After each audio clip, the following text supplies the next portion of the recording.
Hi, it's Kiffin Bates here, and this video covers the NFT license as released by Dapper Labs, and you can find it on nftlicense.org.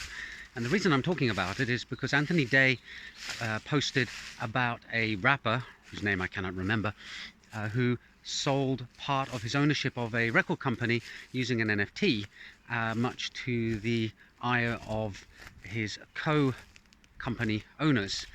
And Ishan Roy then posted a link to this license, and I thought I'd have a look into it. And the first thing that strikes me is that you can see the struggle the lawyer, if indeed it was a lawyer who drafted it, had with dealing with the concept of NFTs and the issues that it raises. And I think we've still got a long debate ahead of us to actually work out how to codify the contract terms and license terms of NFTs.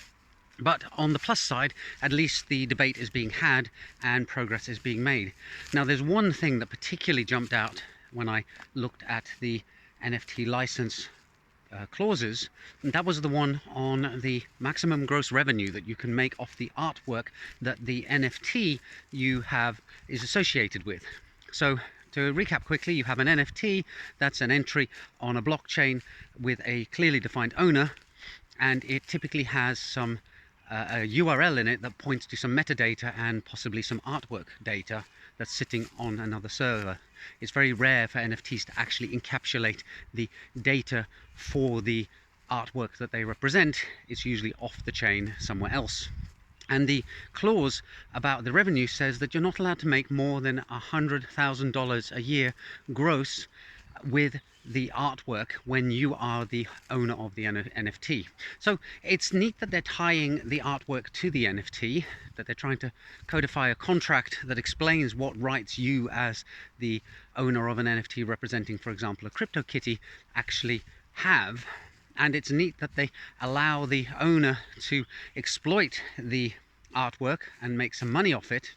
But I find the cap on the earnings somewhat bizarre, to be honest. I mean, let's say you buy a CryptoKitty and you set up a website, and that website uses the artwork of the CryptoKitty as its logo or its branding, and the site attracts an immense amount of attention and you get lots of signups.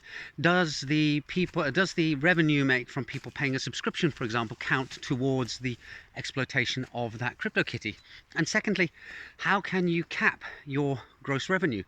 You know, if you're trying to make a profit from some artwork, for example, by selling merchandise, then you can cap it. You can say, right, I'm going to put it on a t-shirt and I'm going to limit the number that I can sell in a year to 10,000, making $10 profit per t-shirt.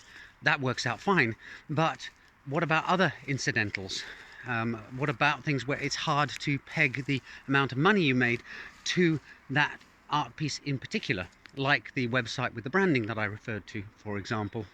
So I'm not sure that this revenue cap has been fully thought through. And secondly, let's say you do use the artwork and you do accidentally exceed this $100,000 revenue.